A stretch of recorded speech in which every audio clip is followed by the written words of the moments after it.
আসসালামু আলাইকুম প্রিয় দর্শক, আপনারা কেমন আছেন সবাই? আশা করছি অনেক ভালো আছেন। তো প্রিয় দর্শক, এই যে আপনারা দেখতে পাচ্ছেন এখানে ময়দা নিয়েছি আমি 500 গ্রাম। তো আপনারা অবশ্যই একটি লাইক দিয়ে ভিডিওটা কন্টিনিউ করে দেখতে থাকুন, অনেক ভালো লাগবে।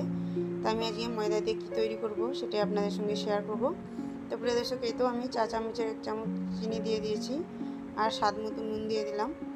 আর এখানে আমি বেকিং সোডা দিয়ে দিলাম, আপনারা চাইলে বেকিং পাউডার দিতে পারেন। তো আমি ভালো করে ময়দার সাথে চিনি, নুন আর বেকিং সোডা ভালো করে মিক্স করে নিলাম। আর এখানে দুধ নিয়েছি আমি, খুব সুন্দর করে ময়দাটাকে মেখে নেব একটু একটু করে দুধ দিয়ে।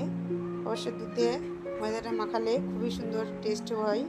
আর এখানে আমি এই তো ঢাকনা দিয়ে ঢেকে রেখে দিলাম।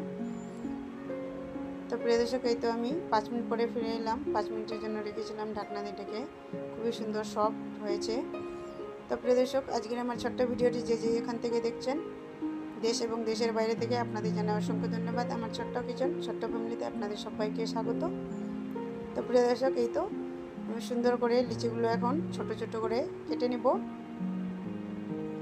আর কেটে নিয়ে সুন্দর রুটির সাইজে আমি এখন বেলে নেব।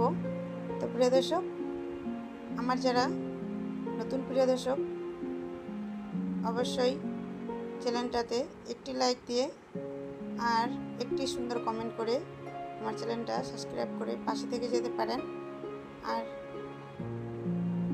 আমার যারা পুরানো প্রিয় দর্শক, আপনাদের জানাই অসংখ্য ধন্যবাদ আমার ছোট্ট ভিডিওতে সুন্দর কমেন্ট করার জন্য, একটি লাইক দিয়ে কন্টিনিউ করে দেখার জন্য। তো প্রিয় দর্শক, এই তো আমি এখানে সাদা তিল নিয়েছি আর একটু কালো জিরা আর নিয়েছি কুচনো ধনিয়া, সুন্দর করে উপরে ছড়িয়ে দিলাম আর ভালো করে বেলে নেব।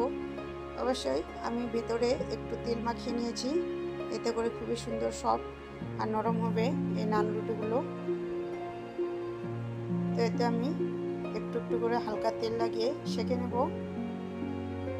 তো প্রিয় দর্শক, আমার আজকের ছোট্ট ভিডিওটি যে যেখান থেকে দেখছেন, আবারও বললাম আপনাদের জানাই অসংখ্য ধন্যবাদ।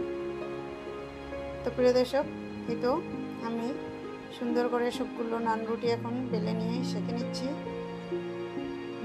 তো আপনাদের কার কার পছন্দ এই নান রুটি অবশ্যই কমেন্টের মাধ্যমে জানাবেন। আর এই তো আমি সবগুলো নান রুটি এখন সেঁকে নিচ্ছি।